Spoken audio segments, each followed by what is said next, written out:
에스겔서 46장. 나 주 하나님이 말한다. 안뜰의 동쪽 정문은 일하는 엿새 동안 잠가두었다가 안식일에 열고 또 매달 초하루에도 열어야 한다. 왕은 바깥마당에서 이문의 현관으로 들어와서 문설주 곁에 서 있어야 한다.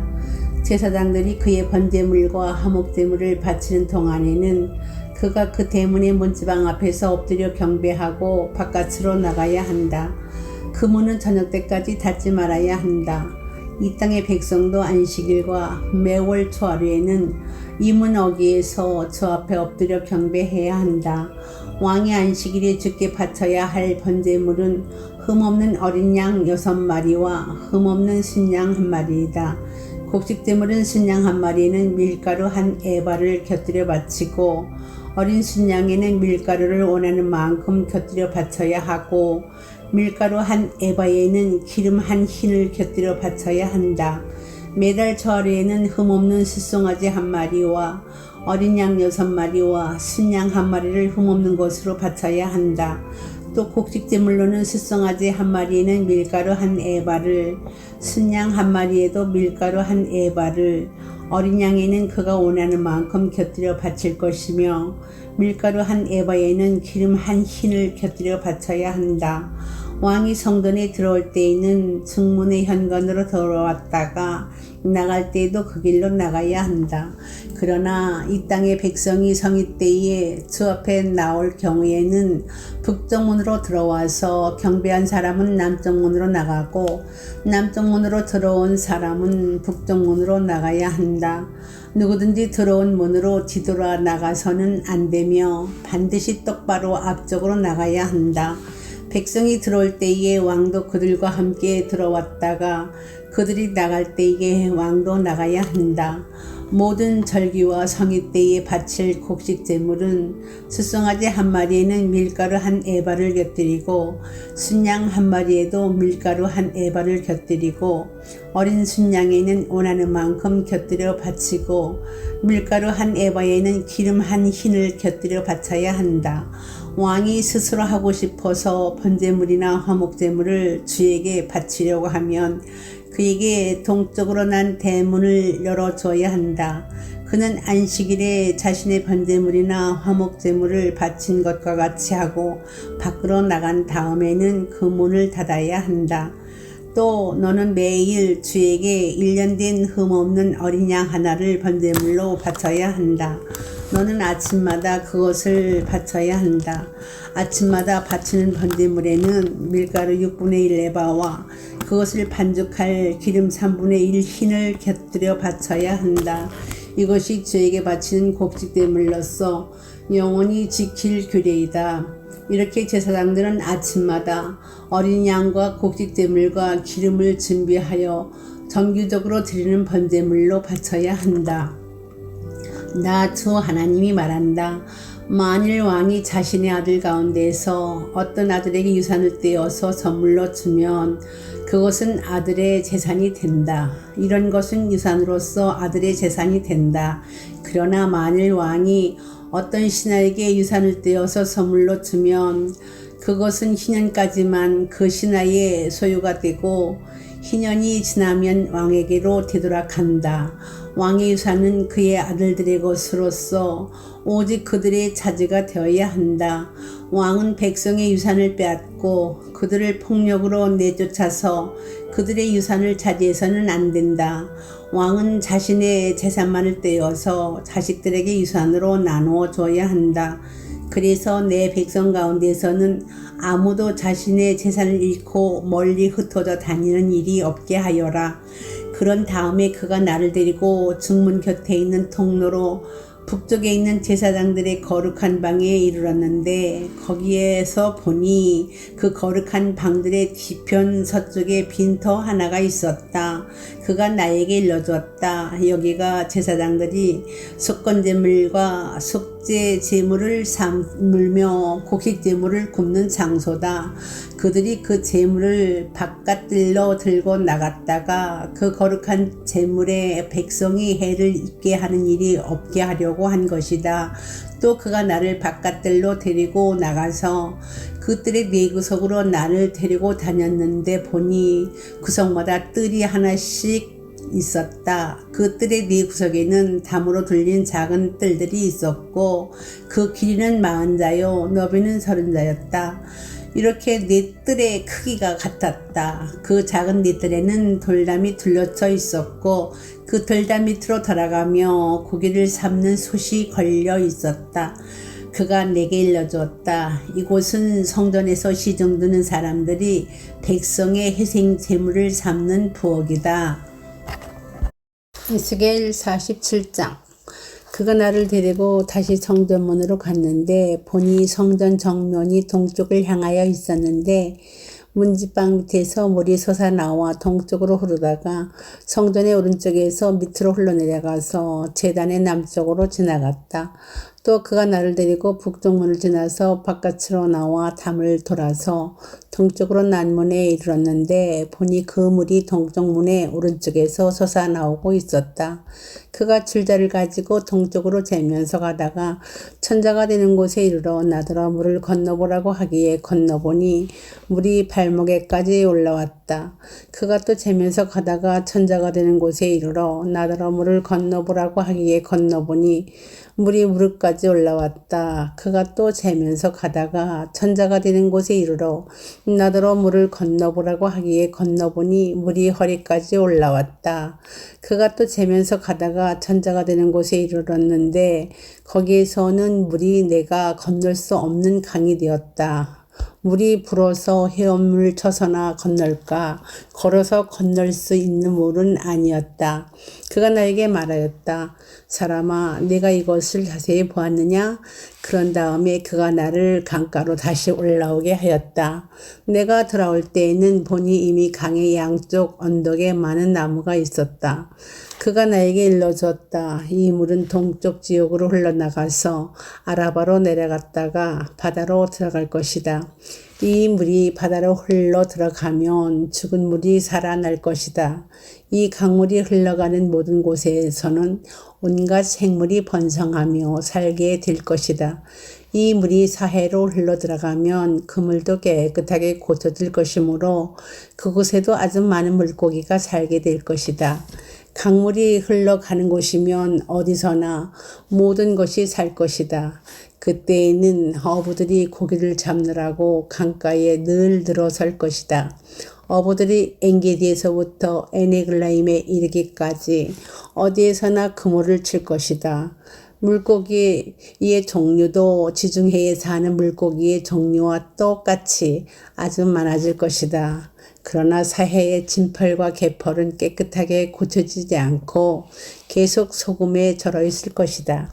그 강가에는 이쪽이나 저쪽 언덕에 똑같이 온갖 종류의 먹을 과일나무가 자라고 그 모든 잎도 시들지 않고 그 열매도 끊이지 않을 것이다. 나무들은 달마다 새로운 열매를 맺을 것인데 그것은 그 강물이 성수에서부터 흘러나오기 때문이다. 그 과일은 사람들이 먹고 그 잎은 약재로 쓸 것이다. 나 주 하나님이 말한다. 너희가 이스라엘의 12지파에 따라서 유산으로 나누어 가져야 할 땅의 경계선은 다음과 같다. 요셉은 두 몫이다. 나머지 지파들은 그 땅을 서로 똑같이 유산으로 나누어 가져야 한다. 그 땅은 내가 너희의 조상에게 주기로 맹세하였으므로 그 땅을 이제 너희가 유산으로 차지하게 될 것이다. 그 땅의 북쪽 경계선은 다음과 같다. 지중해에서 헤들론을 거쳐 르무하맛에 이르렀다가 스닷, 부로다, 시브라임에 이른다. 시브라임은 다마스쿠스 지역과 하맛 지역의 중간에 있다. 거기에서 하우란의 경계선에 있는 하셀, 하띠고네까지 이른다. 이렇게 북쪽 경계선은 지중해에서 동쪽으로 하살 에논에까지 이르는데 다마스쿠스와 하맛에 접경하고 있다. 이것이 북쪽 경계선이다. 동쪽은 하우란과 다마스쿠스 사이에서 시작하여 길르앗과 이스라엘 땅 사이의 경계인 요단강을 따라 멀리 사해의 다말에까지 이른다. 이것이 동쪽 경계선이다. 남쪽은 다말에서 시작하여 무리봇카데스의 샘을 지나 이집트 시내를 거쳐 지중해에 이른다. 이것이 남쪽 경계선이다. 서쪽 경계선은 지중해이다. 이 바다가 경계가 되어 르보하맛으로 건너편에까지 이른다. 이것이 서쪽의 경계선이다. 이 땅을 너희가 이스라엘의 모든 지파별로 나누어 가져라. 너희는 말할 것도 없고 너희 가운데 거류하는 외국 사람들 곧 너희들 가운데서 자녀를 낳으면서 몸붙여 사는 거류민들도 함께 그 땅을 유산으로 차지하게 하여라. 너희는 거류민들을 본토에서 태어난 이스라엘 족속과 똑같이 여겨라. 그들도 이스라엘의 지파들 가운데 끼어서 제비를 뽑아 유산을 받아야 한다. 거류민에게는 그들이 함께 살고 있는 그 지파에서 땅을 유산으로 떼어줘야 한다. 나 주 하나님의 말이다. 에스겔서 48장. 지파들의 이름은 다음과 같다. 가장 북쪽에서부터 시작하여 헤들론 길을 따라 르보하맛을 지나서 다마스크와 하마스에 접경한 경계선을 타고 하살 에노네까지 곧 북쪽으로 하맛 경계선에 이르는 땅의 동쪽에서 서쪽까지의 땅은 단 지파의 몫이다. 단 지파의 경계선 다음으로 동쪽에서 서쪽까지는 아셀 지파의 몫이다. 아셀 지파의 경계선 다음으로 동쪽에서 서쪽까지는 납달리 지파의 몫이다. 납달리 지파의 경계선 다음으로 동쪽에서 서쪽까지는 므낫세 지파의 몫이다. 므낫세 지파의 경계선 다음으로 동쪽에서 서쪽까지는 에브라임 지파의 몫이다. 에브라임 지파의 경계선 다음으로 동쪽에서 서쪽까지는 르벤 지파의 몫이다. 르벤 지파의 경계선 다음으로 동쪽에서 서쪽까지는 유다 지파의 몫이다. 유다 지파의 경계선 다음으로 동쪽에서 서쪽까지는 너희가 거룩하게 바쳐야 할 땅이다. 그 너비는 2만 5천 자이고 그 길이는 다른 지파들의 목과 같이 동쪽에서 서쪽까지이고 그 한가운데 성소를 세워야 한다. 너희가 주께 거룩하게 바쳐야 할 땅은 길이가 2만 5천 자요 너비가 10,000자이다. 거룩하게 바친 이 땅은 제사장들에게 주어야 한다. 그들에게 줄 땅은 북쪽으로 길이가 2만 5천 자, 서쪽으로 너비가 10,000자, 동쪽으로 너비가 10,000자, 남쪽으로 길이가 2만 5천 자이다. 그 한가운데 주의 성소가 있어야 한다. 이 땅은 거룩히 구별된 제사장들 곧 사독의 자손에게 주어야 한다. 그들은 이스라엘 자손이 잘못된 길로 갔을 때에 레위 지파의 자손이 잘못된 길로 간 것처럼 하지 않고 내가 맡겨준 직책을 지킨 사람들이다. 그러므로 그들은 거룩하게 바친 땅 가운데서도 가장 거룩한 땅을 받아야 하고 레위 지파 경계선과 인접해 있어야 한다. 레위 지파가 차지할 땅도 제사장들의 경계선 옆에 그 길이가 2만 5천 자요 너비가 10,000자이다. 그 전체의 길이는 2만 5천 자요 너비는 2만 자이다. 그들은 이 땅을 팔거나 다른 땅과 바꿀 수가 없고 또 가장 좋은 이 부분을 다른 사람의 손에 넘겨주어서도 안 된다. 그것은 주의 거룩한 땅이기 때문이다. 너비가 5천 자요 길이가 2만 5천 자인 나머지 땅은 성읍을 세울 속된 땅이다. 그 한가운데 있는 땅은 성읍을 세워서 거주지로 사용하고 그 나머지는 빈터로 사용하여라. 그 성읍의 크기는 다음과 같다. 북쪽의 길이도 4,500자, 남쪽의 길이도 4,500자, 동쪽의 길이도 4,500자, 서쪽의 길이도 4,500자이다.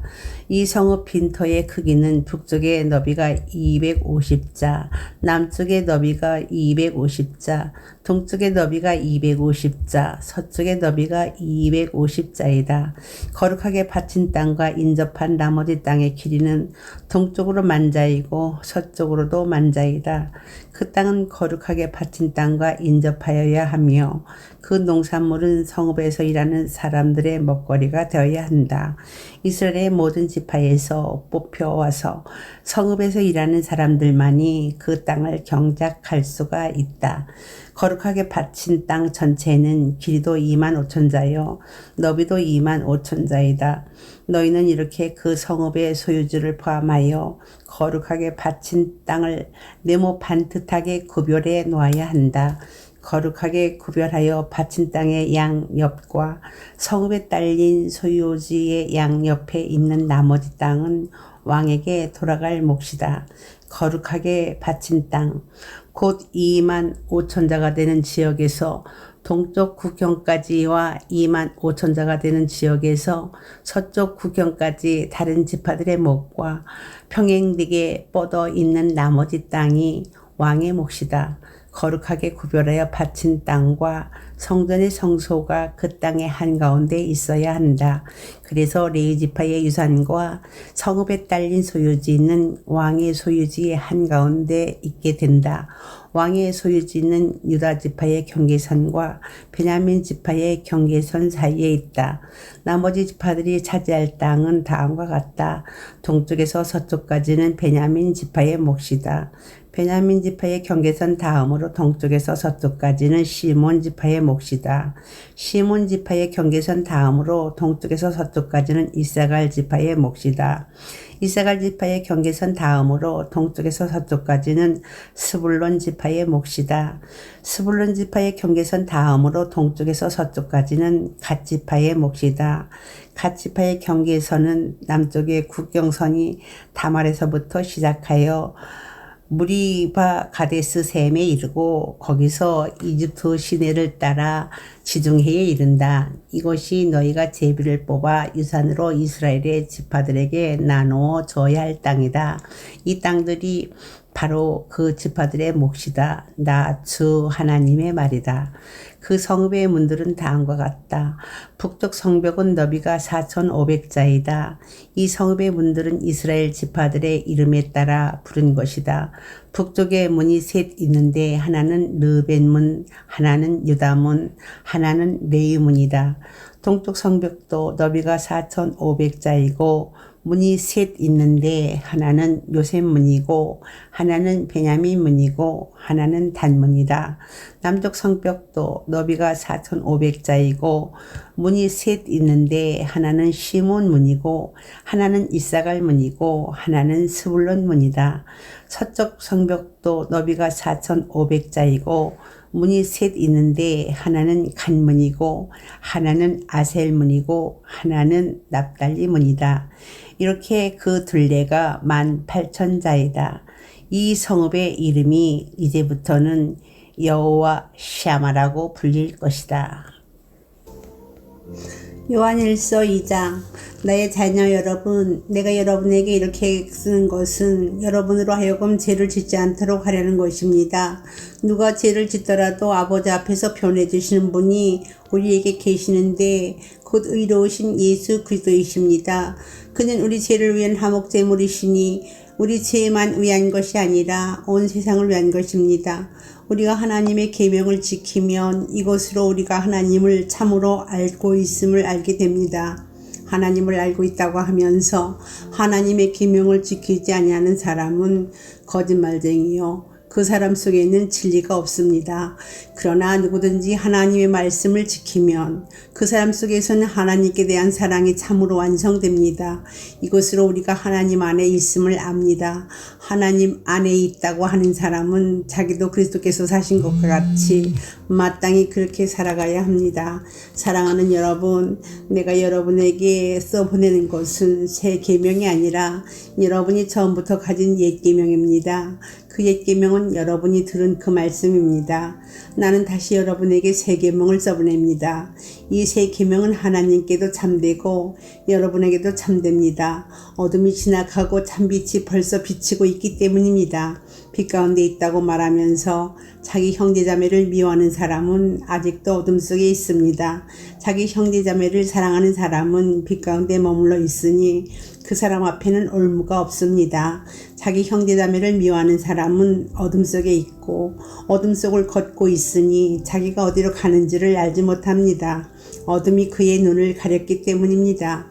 자녀된 여러분, 내가 여러분에게 이 글을 쓰는 까닭은 그의 이름으로 여러분의 죄가 용서함을 받았기 때문입니다.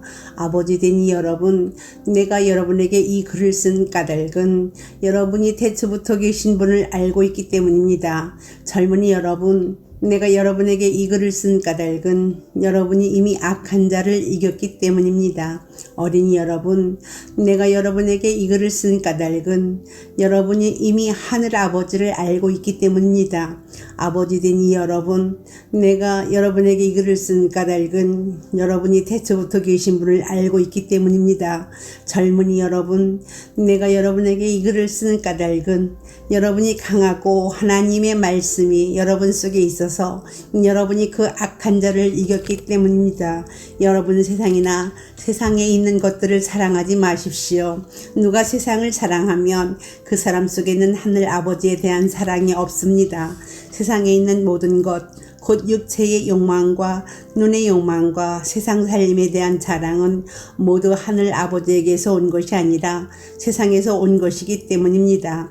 이 세상도 사라지고 이 세상의 욕망도 사라지지만 하나님의 뜻을 행하는 사람은 영원히 남습니다. 어린이 여러분, 지금은 마지막 때입니다. 여러분이 그리스도의 적대자가 올 것이라는 말을 들은 것과 같이 지금 그리스도의 적대자가 많이 생겼습니다. 그래서 우리는 지금이 마지막 때임을 압니다. 그들이 우리에게서 갔지만 그들은 우리에게 속한 자들이 아니었습니다. 그들이 우리에게 속한 자들이었더라면 그들은 우리와 함께 그대로 남아 있었을 것입니다. 그러나 결국에는 그들은 모두 우리에게 속한 자들이 아니라는 사실이 드러나게 되었습니다. 여러분은 거룩하신 분에게서 기름 부으심을 받아 모든 것을 알고 있습니다. 여러분이 진리를 알지 못한다고 해서 여러분에게 내가 이렇게 써보내는 것이 아닙니다. 오히려 여러분이 진리를 알고 있기 때문에, 그리고 또한 여러분이 거짓은 모든 진리에서 나오지 않는다는 것을 알고 있기 때문에 이렇게 써보내는 것입니다. 누가 거짓말쟁입니까? 예수가 그리스도이심을 부인하는 사람이 아니고 누구겠습니까? 아버지와 아들을 부인하는 사람이 곧 그리스도의 적대자입니다.